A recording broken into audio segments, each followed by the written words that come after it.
I've been busy designing cabled snowmen. The one on the right is a loom knitted version, and he's for sale on my Ravelry website. The one on the left is a machine knitted version.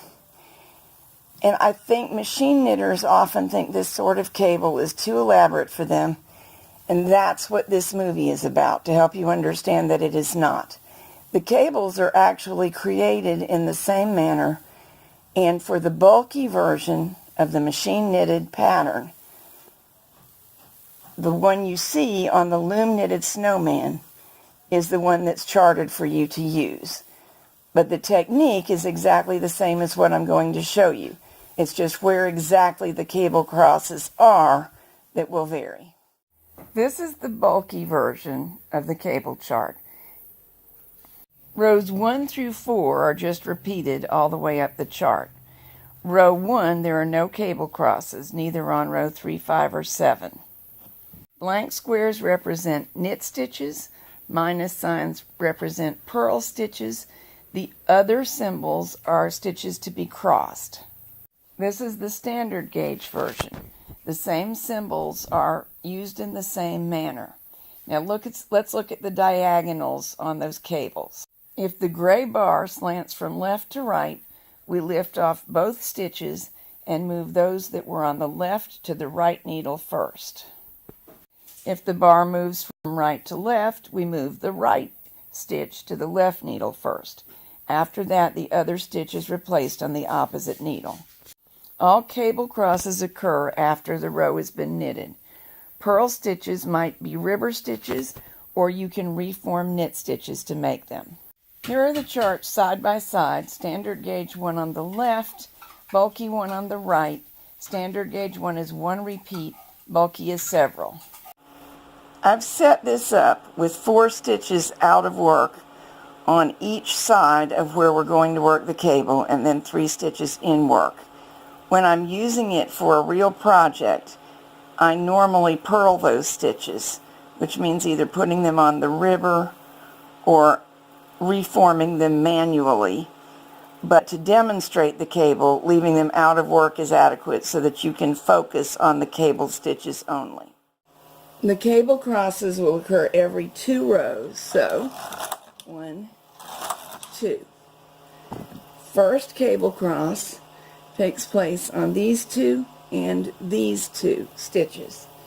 So I'll lift each one on a separate tool, determine whether they're right over left or left over right, meaning right over left, the one that started on the right is the first one that is settled on the left. And that's what I'm doing on this row. That's it. That's the first row of the chart. Knit 2 rows. Next row on the chart takes place over these 2 and these 2. I'll move them, the ones we're going to use, up slightly. So the ones that are on the farthest out that we're going to use also crossed last time, but last time they crossed with the edge stitches. This time we're going to go left over right, though we went right over left last time.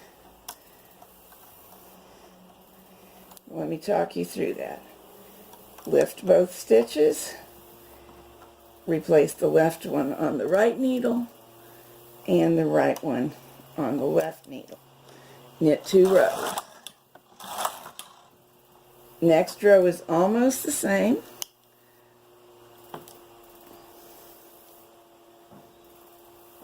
Whoops, almost made a mistake there. The crosses will occur on these 4 needles, these 2 and these 2. Again, we're going to go right over left as we did on the first row, and again, one of the stitches in each pair was also crossed in the last cable cross.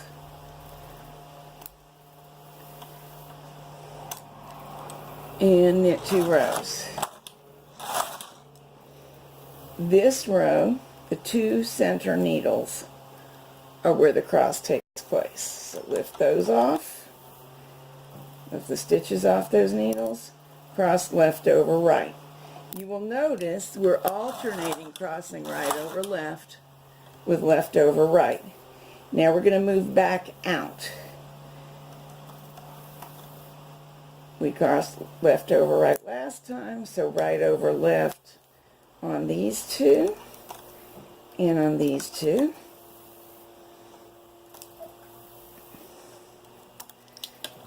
Get 2 rows. Now, I'm going to show you something.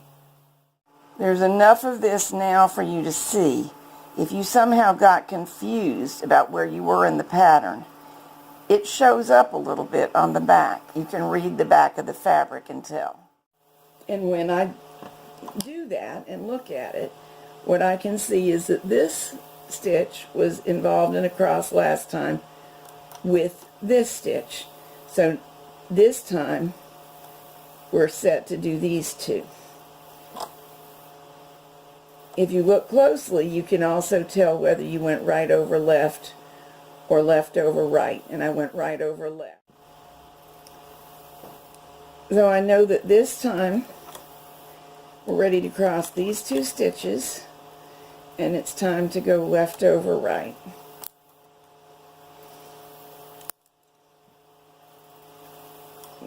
Corresponding pair on the other side, also left over right. Knit 2 rows,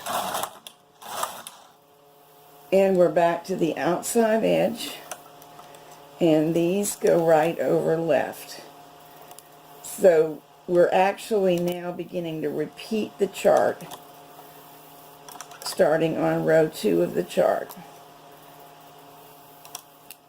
And if we wanted to keep going, we would knit 2 rows and do these left over right, and so on. We've already done one complete repeat and have begun on the next, and it's no big deal. It looks elaborate because stitches keep moving around, but each cross is very, very simple. Let's get this off and have a look.